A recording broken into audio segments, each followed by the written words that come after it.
This presentation will give an overview of the caves of Taiwan. We spent 3 weeks in the country, from the 9th to the 28th of February, 2020.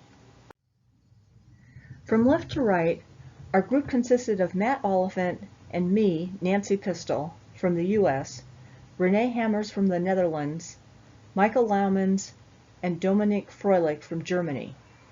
In February, the spread of COVID-19 was all over the news, and although it didn't really affect our trip once we were in Taiwan, it did affect the flights in and out of the country, but we all managed to arrive without too much delay. Taiwan is located off the coast of China. The capital, Taipei City, is located up here in the north, and in general, the northern part of the island is sandstone. Then down here in the east, you've got these marbles, and the limestone is mostly located in the south and southwest. Now, we had talked to people who had been to Taiwan and been in caves, and if you do Google searches, there's a lot of hits on caves, but we couldn't find any specifics, like maps or descriptions. So we went to Taiwan to see for ourselves. Even though Taipei sits on sandstone, we found references to caves close by, so that is where we started. Just south of the city, we went to the Bat Cave. It turns out there's a lot of caves in Taiwan called the Bat Cave. This is the Chinese symbol for cave, Dong, in Chinese. Luckily, since no one in our group spoke Chinese, we usually could find someone who spoke some English.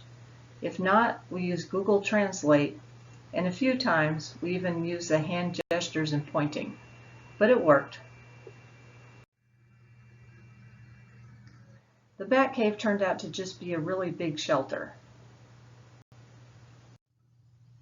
but a pretty one at that. Our survey came out to 30 meters.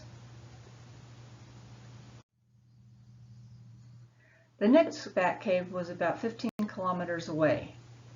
There were signs to it along the trail, but it wasn't a developed tourist cave like the last one.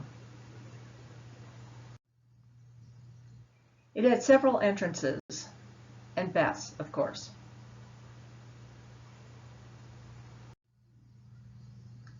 We checked out a cave even closer to the city.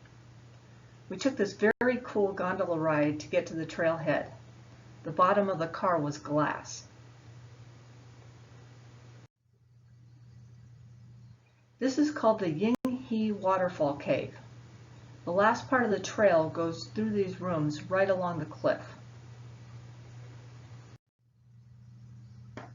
The cave itself turned out to just be an alcove, but at 8 meters long, it was just enough to call it a cave, so we mapped it. We had about 2.5 weeks to circumnavigate the country, so we started up here in the northeast around Kaohsiung City and went clockwise. This cave, Ferry Cave, was easy to find. It had its own bus stop. And the entrance wasn't hard to find either. We just followed the other tourists. The inside of this cave is what you might call heavily modified. However, there was this long side passage that weeded out most of the tourists.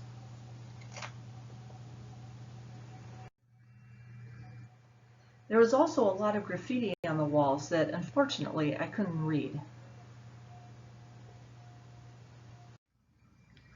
Our next sandstone cave, Buddha's Hand Cave, was just a couple minutes away. Okay, spoiler alert. This was the longest cave we surveyed on our whole trip, at 251 meters. And this is also one of the more complex caves that we surveyed.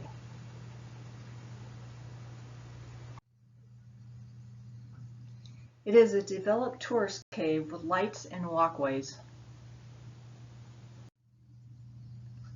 And as you can see, it has also been modified in places. Near the back, we found the signature feature, a big Buddha handprint on the ceiling.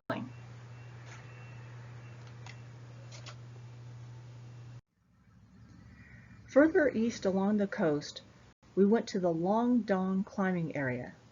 This is a very hard sandstone. The scenery was spectacular, and you can see one of the cave entrances in the distance. Getting to it was a bit sporting, but I can see why this is such a popular rock climbing area.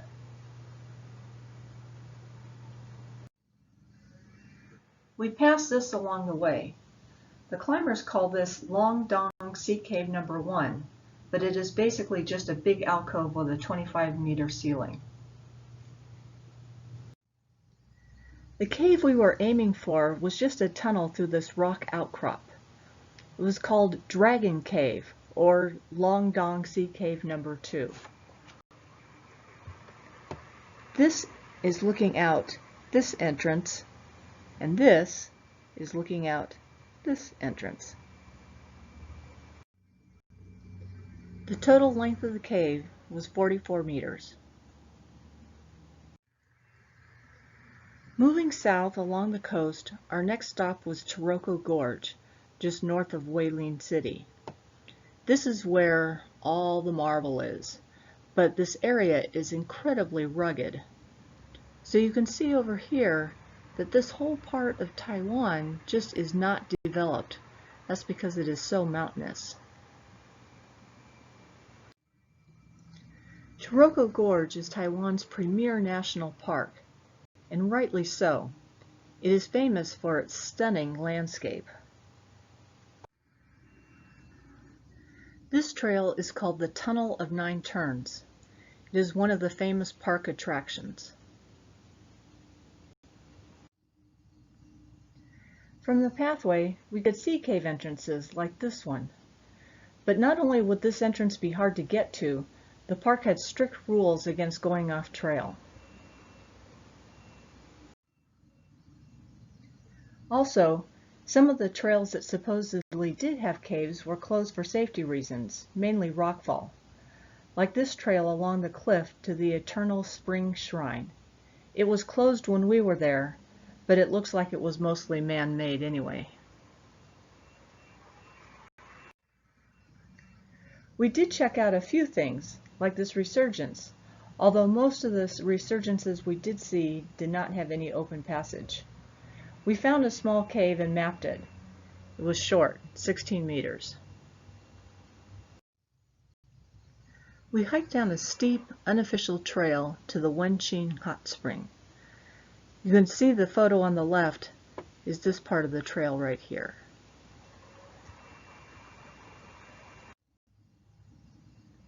The spring flows into a natural pool in an alcove. It was pretty interesting, but not really a cave. We spent one day in Taroko, which wasn't nearly enough time to work with park officials and get to some of the more remote areas. A drone or helicopter would be nice also, but that will have to wait for another expedition. We continued south along the coast and hit a couple of other places right along here. Moon Cave had a nice looking entry station and a bat display and advertised boat rides, so we bought tickets. Michael should have put a boat on the map for scale, because basically the passage was just wide enough for the boat. So we started here at the dock, we floated out 25 meters, we looked at the bats, and then we backed up. Then we backed down this side so that we could look down this passage, and then we headed back to the dock. It was short, but more power to the owners for trying to educate the public on the importance of bats. Our next stop was at Kaohsiung Cave's archaeological park that has documented 30 very old sea caves. There was an informative visitor center and trails to some of the more easily accessible caves on the cliff. This was the biggest cave, 24 meters high and 36 meters long.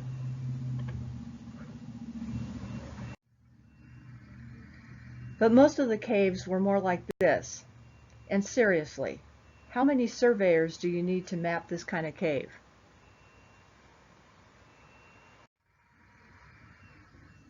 Here are some of the other caves in the park. We ended up mapping 12 caves, pretty much all the caves that we could easily get to. So our surveys ranged from 6 meters to 36 meters long. Now we are going to go to the very south part of the island, home of Kenting National Park. There are several tourist caves in the park. This one is called Stalagmite Cave and had a very sturdy staircase leading into it. And this is the cave in its entirety.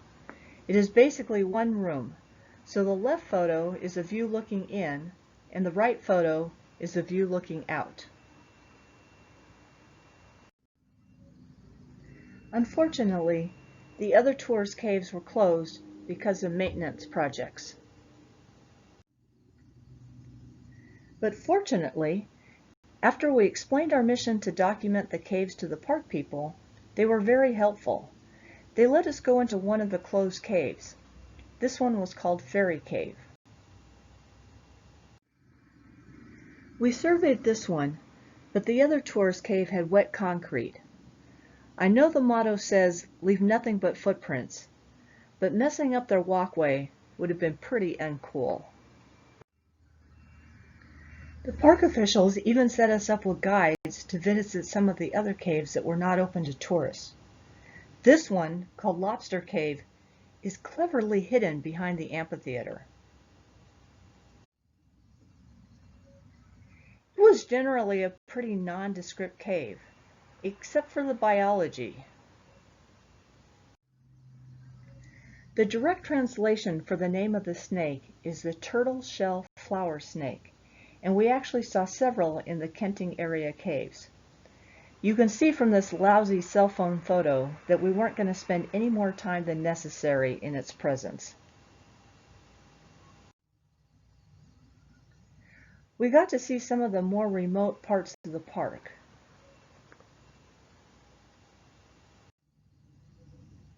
This is from Hanging Rock Cave.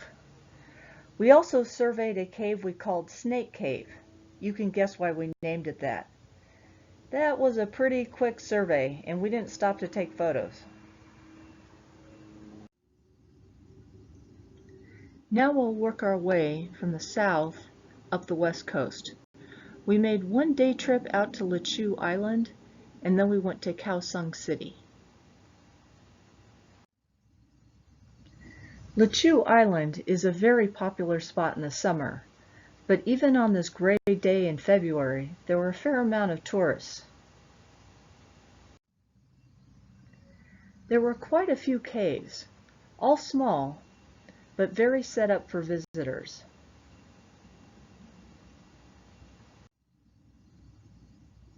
We ended up mapping 7 of them.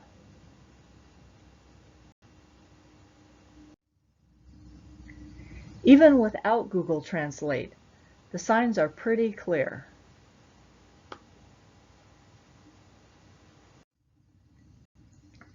Now we are in Kaohsiung City of Art.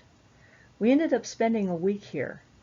There are several big chunks of limestone close by, and the Park Service was incredibly helpful. Our first stop in this area was north of the city, on a path that went by several caves. Most ended up being pretty small. And some of them were man-made. They had been used as air raid shelters.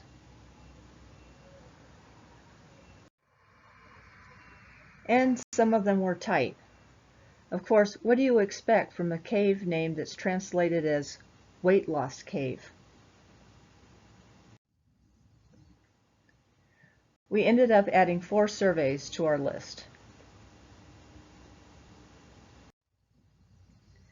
The highlight of Kaohsiung was the Shoshone National Nature Park, a big limestone hill right next to downtown.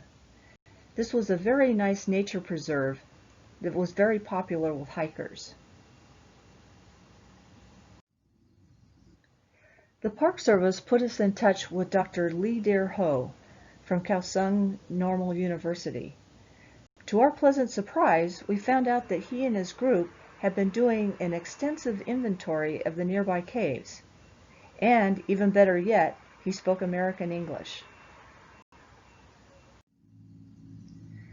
The park had opened up several caves for visitation, by permit only, and as they completed evaluations, they were planning on opening up more. Leader said that at first he didn't know how to survey a cave, so he ordered a book from the NSS and taught himself. His maps were impressive.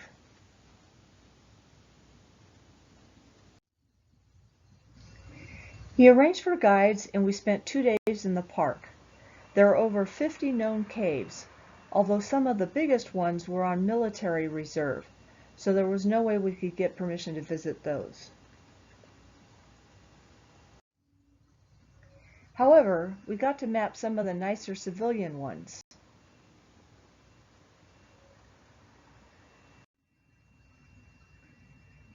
These were the most vertical caves that we explored, most under 100 meters, except for one cave that we surveyed over 200 meters long.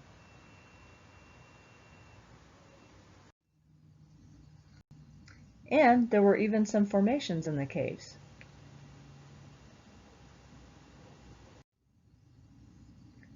In total, we ended up surveying 6 caves in the park.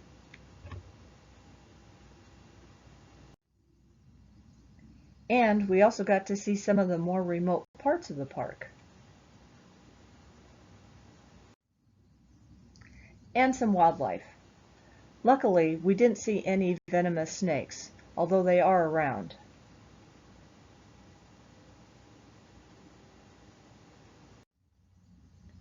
This was our hardy group of explorers.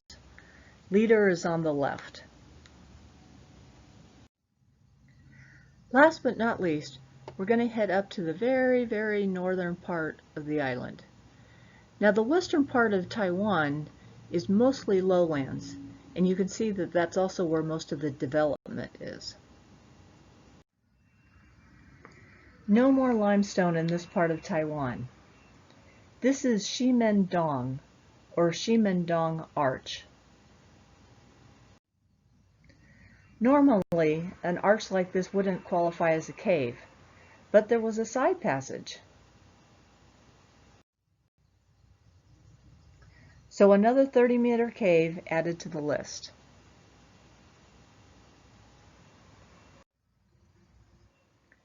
This would have been Crouching Tiger Hidden Dragon Cave, but alas, it wasn't long enough to survey. Our last mapped cave was a tunnel through the rock outcrop in the distance. It made a gateway to this popular beach. We surveyed it in between groups of people coming through.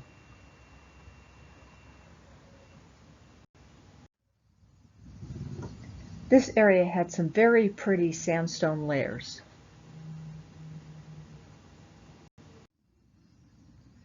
Our last stop on the north coast was the Yilu Geopark. There were some really fascinating features here. And we could even see a few caves, but they were pretty strict about keeping people in designated areas. There were hordes of visitors, so we made notes of the caves, but no survey. In summary, we surveyed over 2.2 kilometers in 45 caves. We are finishing up the maps, and Michael is already working on a Taiwan atlas for the BHB series.